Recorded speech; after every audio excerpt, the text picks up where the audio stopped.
Mınakey Oşto, Жалалабадта kança деген үйлер өрттөнүп, согуш чыгып өлгөн адамдарга Кыргызстандын 80% бюджети Ош менен Жалалабадка кетип атыр. Бизге андай туура эмес, базып алып, тономой, элди бияк-бияктан көрүнгөндүн камчысын чаба турган эл эмес булар. Булар карапайым, дыйкан, өз окатын өзү кылып аткан эл булар. Мына Жети облустан келгендер булар эмне үчүн келди? Булар чындык үчүн, жана бекер биздин балдар кан төгүлүп кетпесин, Кыргызстан чачылбасын, бузуктардын тилине кирбесин деп биз кыргызстандыктардан суранып кетет элек. Муну шу жерде жана бекет кылган Ош менен Жалалабадтагы биздин чоң эжелер, энелер ушу бекетке чыкканды койсоңор. Ким колу менен кыла турган болсо, мойну менен тартса, биз камалганды чыгар деп бекетке чыга бере турган болсок, анда Кыргызстан эмне үчүн бул бүтүн абактагыларды бошотуп жүрбөйт?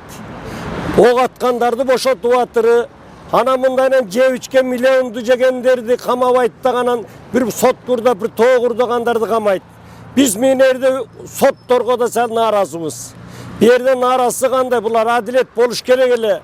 Кыргызстандын келечегин жакшы кыла турган болуп, биз бир жакадан баш бир жеңден чыгара турган болсок, биз ынтымак курултай сыяктуу өтүп атырбыз бу жерде. Таластан 200 эмес, 600-700 адам чогулдук.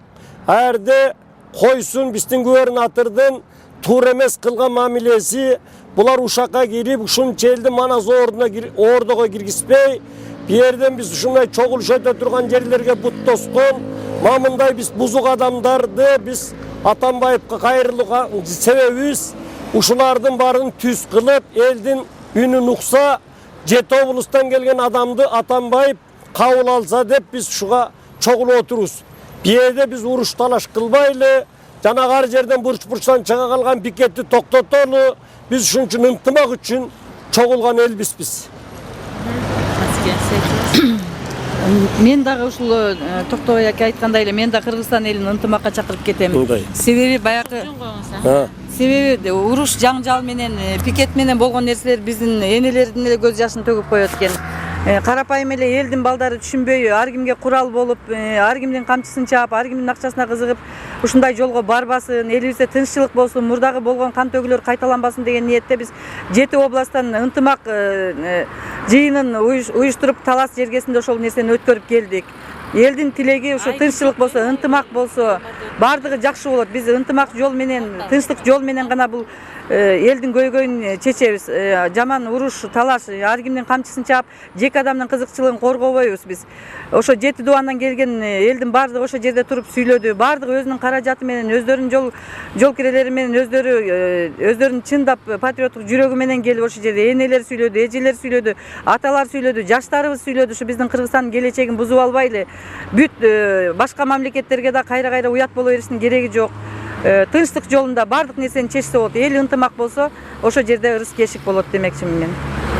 Азыр силер киргенде президент ошо бул жыйындын артын максаты дегенде биз митингге каршыбыз деп айтасыңар да? Эми бул митингтерге, конечно, биз каршыбыз. Андай митингтер только бизге зыян алып келет. Экономикалык жактан дагы, моралдык жактан дагы, физикалык жактан дагы зыян алып келип, ошо балдарыбызды коргогубуз келет. Биз элдин арасында жакшыларыбыз көп. Жакшылардын сөзүн укса дейм мен. Ушул биздин президентибиз да ушул 7 дубандан келген аксакалдарыбызды прием кылып ошонун резолюциясын да алып киребиз биз бүгүн. Ошону угуп, талдап көрүп, ошо элди ынтымакка чакырсак, жерлерде жанагынтип ар кимдин тилине кирип, ар партияларга тилине кирип курал болбой, биздин жаштарыбыз дагы кичине өзүнүн келечегине мындай туура караса дейм да мен. Эми президенттен талабыңар ошол тиги митингдер болбосун деп элеби же дагы башка талаптарыңар бар? Эми элдин көйгөйүн айтсак биз 2 күндө, 3 күндө, 1 айда да айтып бүтө албайбыз. Мына ушуларды дагы биз жеткиргибиз келет. Ушуларды да тынчтык жолу менен, жакшылык жолу менен чечип берсе дейбиз да биз. Анан жалпы эле кыргызстандарды чакырып кетем мен. Ушул ынтымак биздин элдик улуу кошунга кошулуп, ушул жакшы жол менен, түз жол менен барсак да баягыдай кан төгүү менен ар кимдин курал болуп, ар кимдин камчысын чаап, ар кимдин кичинекей болорубуз акчасына кызыкпастан, ар ким мен патриотмун дегендер өздөрү ушул ынтымакка келип, жерлерде ушул ынтымак немелерин уюштурса дейбиз да, тынччылык болсо дейбиз. Үндөөңүздөр ушу бүгүнкү бийликти колдоп, ынтымак менен бийликти алып барбы, же кандай?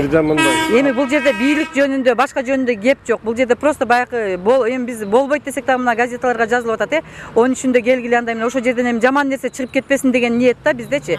Эми конечно элдин проблемасын айтабыз биз. Биздин деле талаптарыбыз бар, көйгөйүбүз бар. Бирок ошону ынтымак жолу менен, жакшылык жолу менен эч кандай бирибизге жаман айтпай, ал деле биздин мына иштеп аткан балдар деле биздин өзүбүздүн балдар, ошол балдарыбызды да инсапка чакырып, жакшы жол менен ушу элине күйсө дейбиз да. Дагы сүйлөшүүлөр барбы?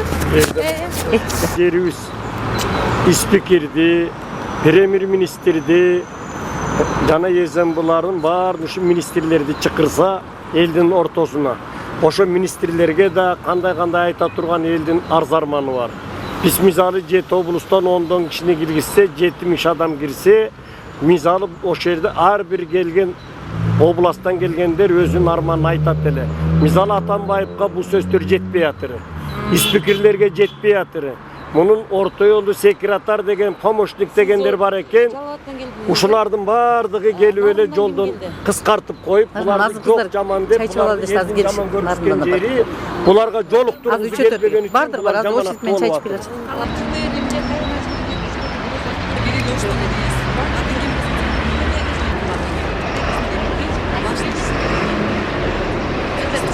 Запистердин баарын алып